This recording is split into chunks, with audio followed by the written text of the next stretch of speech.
اللهم صل على سيدنا محمد وعلى آل سيدنا محمد وبارك وسلم عليه. وقال رسول الله صلى الله عليه وسلم: لا يؤمن أحدكم حتى أكون أحب إليه من والده وولده والناس أجمعين.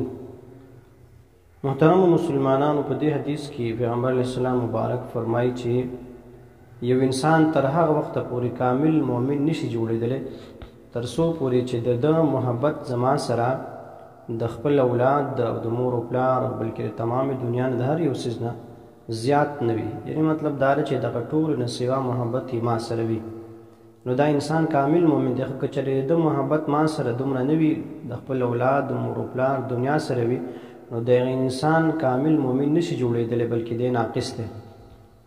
نو محبت د پیغمبر علیه السلام مبارک سره هغه زموږ دا دی چې د پیغمبر علیه السلام په طریقو باندې عمل کو، د هغه په راوړي دین باندې روان یو، خپله زندګي د هغې مطابق تېرو، دغې ته محبت ویلی کېږي.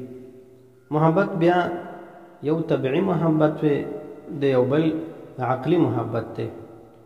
نو طبعي محبت داسې وي چې دا یو غیر اختیاري څیز وي، د انسان په اختیار کې نه وي، دا د هر یو څیز سره کېدی شي، تر دې پورې چې د یو ځناورو سره هم کېدی شي.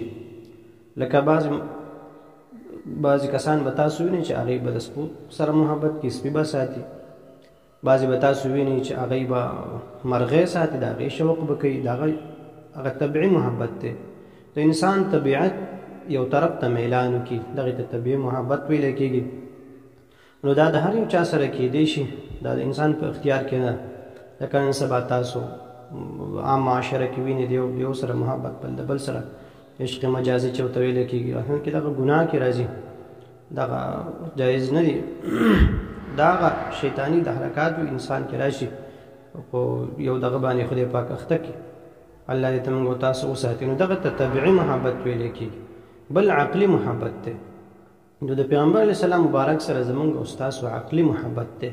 هغه داسې که چېرې تاسو ته والدین ووایي چې بهی ورشه پلانکي سړي نه غلا وکړه، یا ورشه پلانکي قتل کړه، نو ټیک ده، د مور او پلار سره خو ستا محبت شته، خو که دلته ته دوی خبره مني نو ګناهګارېږي. خو که دوی خو د پیغمبر علیه السلام مبارک سره حدیث ته وګوري چې بهی پردی قتل کول دا څومره ګناه ده، یا غلا کول دا څومره ګناه ده، نو ته به دا پرېږدي د مور او پلار خبره، د پیغمبر علیه السلام خبره به راخلې، په هغې به عمل کوې، نو داسې کار به نه کوې. دغې ته ویلی کېږي عقلي محبت. نو زموږ او ستاسو عقلي محبت د پیغمبر علیه السلام مبارک سره دی، نه چې کوم دی طبعي.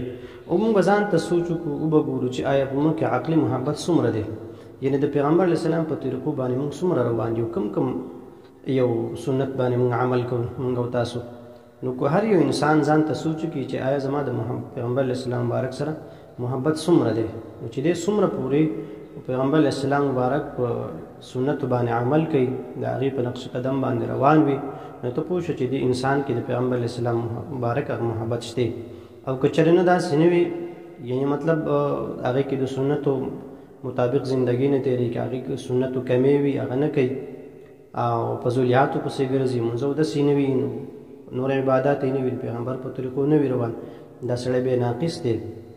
دی بیا د خپل ځان غم وکړي، پیغمبر علیه السلام مبارک په طریقو باندې روان شي، زندګي تېروي په دې باندې، نو په دې کې به ستاسو د دنیا او د آخرت د دواړو پیدا وي.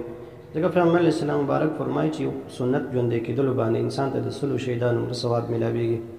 خو خبره نه ده چې موږ او تاسو زندګي هسې هم تېرو چې د پیغمبر علیه السلام مبارک په سنت طریقو باندې تېرو، نو دا خو یو ښکلې بهترینه خبره ده. انسان دنیا ته راغلی دی، مقصد او مطلب دا نه دی چې دی بس صرف خورې روټۍ دغه دې کوي، ځان له دې ګټي مزدوري وغیره دې کوي. نه، الله رب العزت فرمایي: وما خلقت الجن والانس الا لیعبدون، چې ما انسانان او پیریان هسې فضول نه دي پیدا کړي مګر صرف د خپل عبادت لپاره مې پیدا کړي. نو زموږ او ستاسو دنیا ته راتل مقصد هغه څه دی، هغه د الله رضا حاصلول دي، د الله عبادت کول دي. که چېرې موږ او تاسو ته دغه حاصل شو، په دې عمل وکړو، نو زموږ آخرت به ښایسته وي. د دنیا خو عارضي زندګي ده، تېره به شي، انسان د مرګ وخت پته نه لګي، دی شي بل ورځ مړي، نن به ژوندی بله ورځ به مړی. لکه نن زه ویډیو کوم، هغه تاسو ته یم، خو زما د مرګ څه پته لګي. کوشش به مونږ دا وي همیشه دپاره چې مونږ د راتلونکي وخت، یعنې چې کوم قبر دی، آخرت د هغې لپاره تیاری وکړو. پیغمبر علیه السلام مبارک فرمایي چې داسې یو هوښیار سړی هغه دی چې هغه د راتلونکي وخت دپاره هغه عمل کوي، او د جنت دپاره د عمل کوي د جهنم نه د خلاصېدلو عمل کوي چې وایي د جهنم نه خلاص شم، نو همیشه دپاره دغه رنګې کوشش کوئ. یو هوښیار سړي نه چاته پوښتنه وکړه چې بهی تاسو داسې بېغمه ښکلې زندګي تېروئ، نو د دې داسې څه راز دی پوه شوې؟ نو هغه سړي ورته وایي یاره وایي چې زه په دې خبره باندې پوه شوم چې زما کوم رزق مقرر دی هغه بل څوک نشي خوړلی. وایي بس ما وایي چې مړه بس یم زما رزق څوک نشي خوړلی. نو هغه ډېرې منډې ترړې مې پرېښودې، بس ما چې پرېږه ده.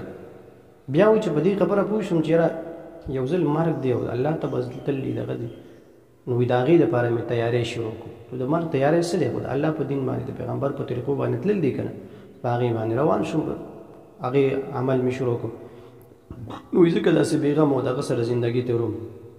نو تاسو هم چې داسې زندګي تېروئ چې مرګ ته هر وخت تیار دي، چې وایي یاره بس که مرګ راغی هسې مې یو ځل راځي، نو چې دا یاره د انسان سره دی چې یاره خدای پاک هسې نه چې دې وخت کې مرګ راشي، عمل مې صحیح نه دی، موږ خپله کمزور یو، عمل هم ټیک نه دی، الله دې معاف کړي او الله دې موږ او تاسو له په دې د عمل کولو توفیق راکړي چې د الله په دین باندې روان شو.